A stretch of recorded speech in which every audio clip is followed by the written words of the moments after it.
Conference West, the first of its kind, with Lance Loveday, who's an expert in the area of both design and conversion.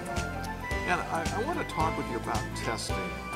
Lance, there's a lot of emphasis on testing landing pages to optimize them. Mm-hmm. Why should you test non-landing pages? Excellent question. Well, really, because the reason, partially, that landing page optimization has come on so strong lately is that it's an outgrowth of the appreciation for optimizing post-click factors.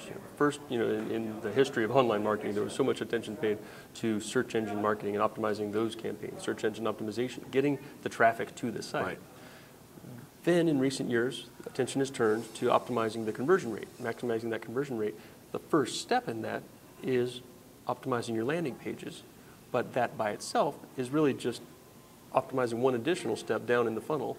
And to really do it right, you should optimize down through to the bottom of the funnel. And for many types of sites, e-commerce sites in particular, you might be better served by optimizing something lower in the funnel. Such as the checkout process.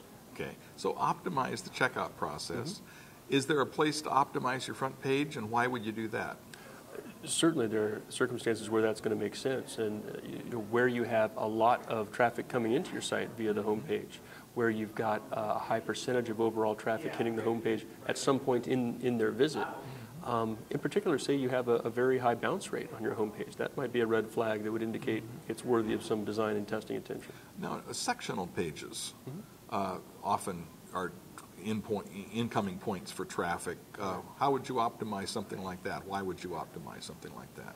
Well, many of the same reasons. If you see high bounce rates, low throughput rates on those, and in many cases you start with a gut feel or a hypothesis that something just isn't right or could be done better, and maybe doing a quick competitive analysis, you realize, our competitors are doing a better job of providing filtering options perhaps, or sorting options, presenting their products in a more compelling light.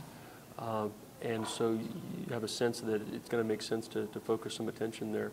And we've seen really good success just changing, small changes to the graphics on those pages, how they're displayed, and then the amount of information that you provide. Mm-hmm. So many sites want to give so much information that it becomes visually overwhelming for users, and we've had good success in uncluttering those interfaces. I suppose it would be useful to look at your Google Analytics and see what are the top traffic pages, mm-hmm. and make sure that each of the top ones mm-hmm. get a good look from the standpoint of optimizing to take them to the next step in the sales funnel. Absolutely. And another thing that we do, particularly for e-commerce sites that have a relatively straightforward hierarchical structure, where we can build a funnel analysis, is we'll aggregate all the different page views for different page types. So we'll say, here's the amount of traffic on the home page, here's all traffic that goes to a category page, all traffic that hits a product page, and on down into the funnel. And we'll model different outcomes and say, well, if we can increase the throughput rate for the category pages alone and only do that by a couple points, here's the impact it would have on the bottom line. And we do that for every step in the process, and that helps us to prioritize attention. Well, it sounds like fascinating and also extremely valuable in increasing profitability. We hope so. That is the goal. Okay.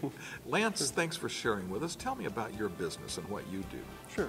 At Closed Loop Marketing, we do A/B testing, multivariate testing, end-to-end for clients. We'll also do some coaching and consulting on testing, in addition to doing some search engine marketing. All right. Thanks so much. Thank you.